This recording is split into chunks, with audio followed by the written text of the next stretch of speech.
যে আল্লাহ পাক ওয়াদা করেছেন, তার রাসূল সাল্লাল্লাহু আলাইহি ওয়াসাল্লাম হাদিসের মধ্যে বলেছেন, ইনশাআল্লাহ তাআলা বর্তমানের এই দুর্দিন ইনশাআল্লাহ কেটে যাবে, ইনশাআল্লাহ কেটে যাবে। একটা প্রজন্ম আসবে যাদের হাতে আল্লাহ রাব্বুল আলামিন দ্বীনের বিজয়ের পতাকা দান করবেন ইনশাআল্লাহ। কত সালে কত বছর পর আমরা জানি না, কিন্তু এতটুকু জানি এটা হবে ইনশাআল্লাহ। যারা হবে, যাদের দ্বারা হবে, তারা কোশ্চিনকালেও এরকম রিয়া, অহংকার, হিংসা বিদ্বেষ, আইওয়াস, হারামখোর, দুনিয়ামুখিতা এ ধরনের সংস্কৃতিতে অভ্যস্ত হবে না ইনশাআল্লাহ। যাদের দ্বারা হবে দেখবেন তারা তাওহীদপন্থী হবে, সুন্নাহপন্থী হবে, হালাল খাবে, ওদের পারিবারিক আদর্শ ঠিক থাকবে, ওদের মাঝে ঐক্য থাকবে এবং নিজের জান মাল সময় শ্রম দিয়ে তারা আল্লাহর পথে কাজ করবে ইনশাআল্লাহ। দেখে নিয়েন তাদের দ্বারা ইসলামের বিজয় হবে ইনশাআল্লাহ। মাঝখান থেকে কি হলো? মাঝখান থেকে আমি, আপনি, আমাদেরকে আল্লাহ পাক একটা সময় দিয়েছিলেন 30 বছর, 40 বছর, 50 বছর, 60 বছর। এই সময়টুকুকে আমরা অপচয় করলাম, আর কিচ্ছু না।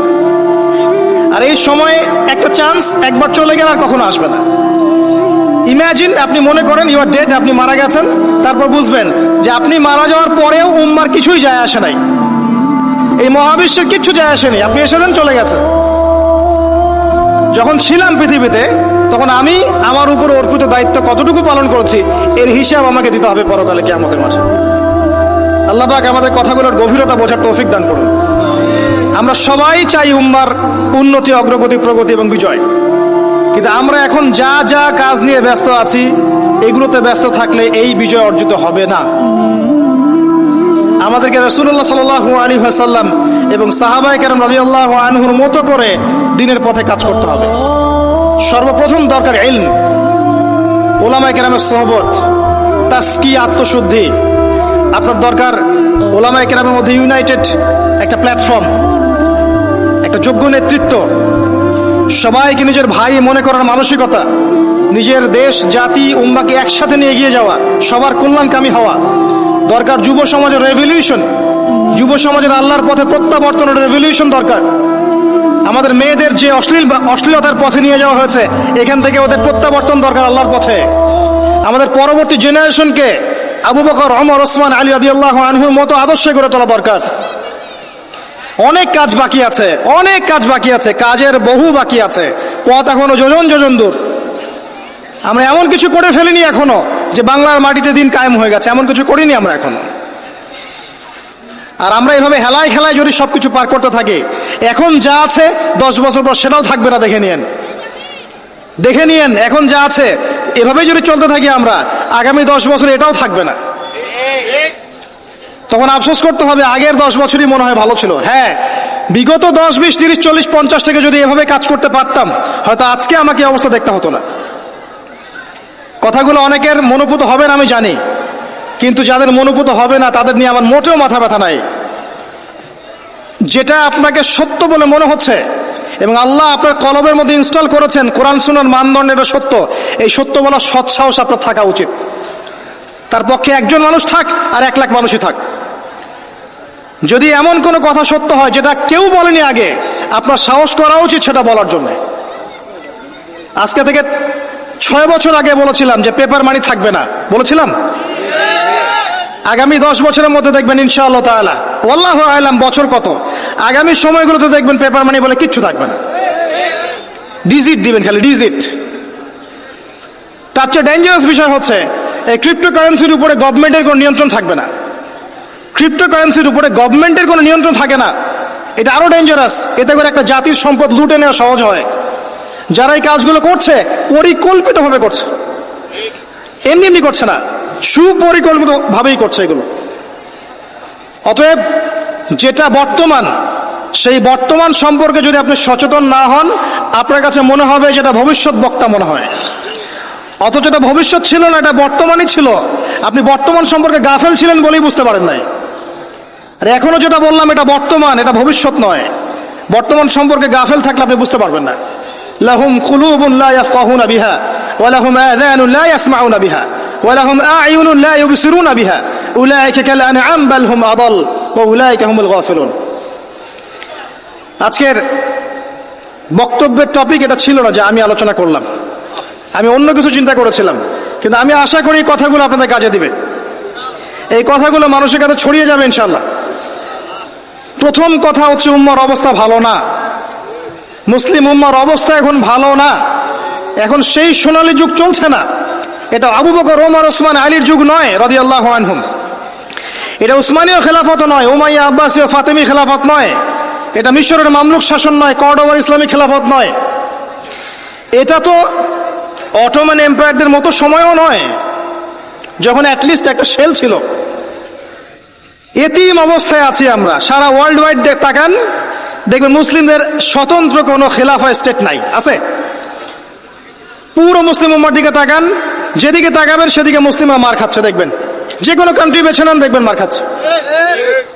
পুরো উম্মার দিকে তাকান, মুসলিমরা আছে সবচেয়ে বড় সুদখোর। মুসলিমরা সুদ খাচ্ছে। মুসলিম উম্মার যুবকরা আজকে নাস্তিক হয়ে যাচ্ছে। জেনারেল লাইনে পড়া ম্যাক্সিমাম যুবক কোরআন তেলাওয়াত করতে পারে না। ম্যাক্সিমাম মেয়ের আজকে বেপর্দায় চলছে। ম্যাক্সিমাম আলেমদের মধ্যে আপনি দেখবেন বিভক্তি। উম্মা সেই সোনালী যুগে আর নেই এখন।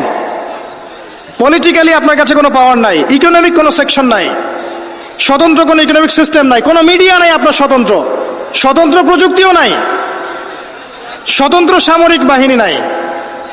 এবং কয়টা মুসলিম কান্ট্রি আপনি পাবেন যাদের পারমাণবিক অস্ত্র আছে?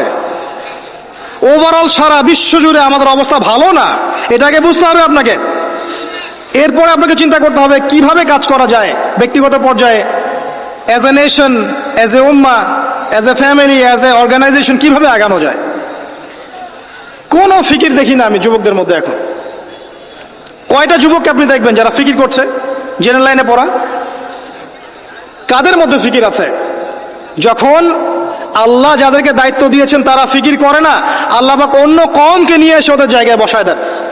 ইয়াস্তাবদিল কওমান গায়রাকুম সুম্মা লা ইয়াকুনু আমসালাকুম, আল্লাহ সূরা মুহাম্মাদের মধ্যে বলেছেন। ইন তানসুরুল্লাহ ইয়ানসুরুকুম, তোমরা আল্লাহকে সাহায্য করলে আল্লাহ সাহায্য করবেন। আমরা যদি আল্লাহ দিনকে সাহায্য না করি, দিন কি এমনি এমনি প্রতিষ্ঠা হবে নাকি? ইন্নাল্লাহা লা ইউগাইয়িরু মা বিকওমিন হাত্তা ইউগাইয়িরু মা বিআনফুসিহিম, যতক্ষণ আল্লাহ পাক ততক্ষণ কোন জাতির অবস্থা পরিবর্তন করেন না যতক্ষণ ওই জাতি তার অবস্থা পরিবর্তনের চেষ্টা করে না। অবস্থা আপনার কাছে ব্যাখ্যা করলাম, উম্মার অবস্থা কি সারা ওয়ার্ল্ডে। এখন আপনি নিজে ব্যক্তিগতভাবে চিন্তা করেন কি করা যায়। অপশন আছে কয়েকটা আপনার সামনে। যেমন করে চলছেন ফিরছেন এভাবেই চলেন ফিরেন। একসময় হায়াত শেষ হবে, মারা যাবেন, শেষ। এই দুনিয়ার জীবনে ভোগ বিলাস, টাকা পয়সা, বাড়ি গাড়ি সব পাবেন, কোনো সমস্যা নাই। একসময় হায়াত শেষ হয়ে যাবে, আপনি ডেড, এবং আপনার নাম ইতিহাস থেকে মুছে যাবে। পৃথিবী থেকে এমন ভাবে চলে যাবেন যেন পৃথিবীতে কখনো আসেনি নাই। অপশন বি, আপনি নিজে যতটুকু বোঝেন আমল করেন, পরিবারটাকে ইসলামিক আদর্শে গড়ে তোলেন, পরিবার ছাড়া আর কিছু পারেন না, পরিবার নিয়ে পড়ে থাকেন, কোনো সমস্যা নাই, এটা একটা খেদমত। অপশন সি, আল্লাহ পাক আপনাকে আরো বেশি কিছু দিয়েছেন, পলিটিক্যাল পাওয়ার, সোশ্যাল পাওয়ার, উম্মার মধ্যে আপনি আলেম হয়েছেন, আপনার কথা আরো 10, 20, 30 জন মানুষ শোনে। এই মানুষগুলোকে তো দিনের পথে আনতে হবে, এটাও দিনের খেদমত।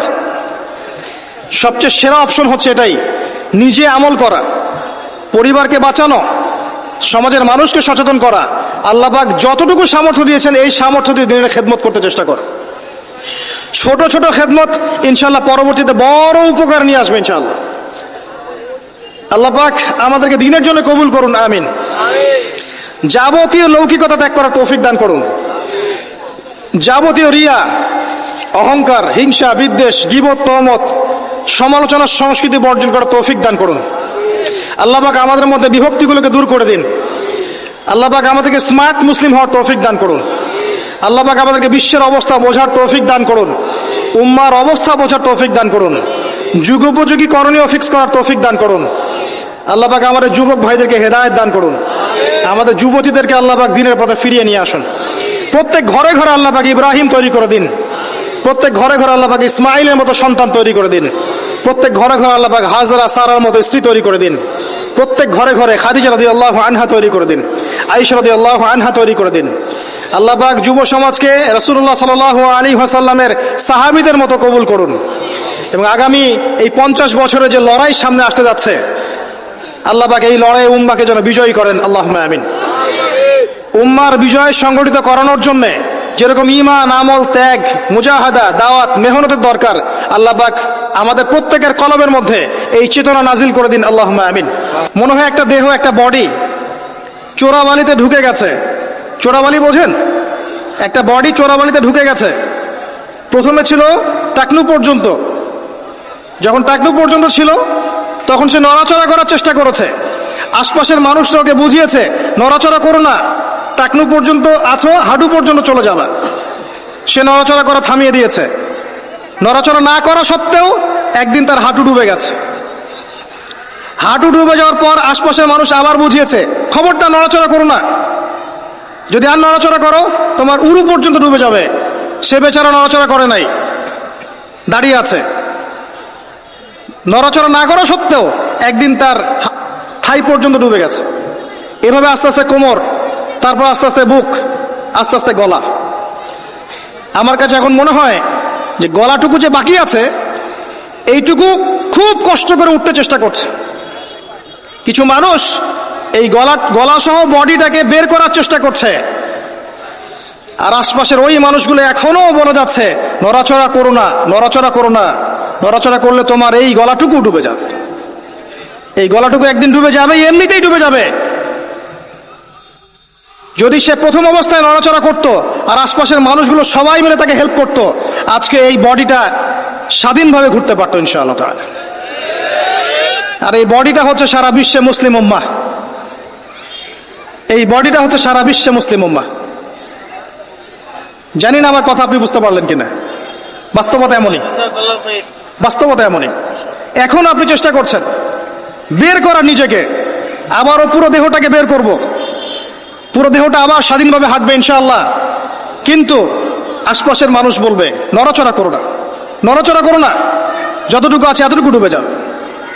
এরা শুরু থেকে এই কথাই বলে এসেছিল, আজ পর্যন্ত এই কথাই বলে যাচ্ছে। বডি আস্তে আস্তে টাকনু, হাঁটু, কোমর, বুক, গলা পর্যন্ত ডুবে গেছে। পুরো বিশ্বের দিকে আপনি তাকিয়ে দেখেন, মুসলিম উম্মার এর চেয়ে বেস্ট এক্সাম্পল আমার কাছে জানা নাই এখন। তবে ইনশাআল্লাহ এই দিন থাকবে না। ইনশাআল্লাহ তাআলা আল্লাহ পাক অচিরেই এমন প্রজন্ম নিয়ে আসবেন যারা পুরো গলা সহ বডিটাকে টেনে বের করবে ইনশাআল্লাহ। এখন আমরা যা করছি এগুলো করতে থাকলে কখনো এই কাজ সম্ভব হবে না।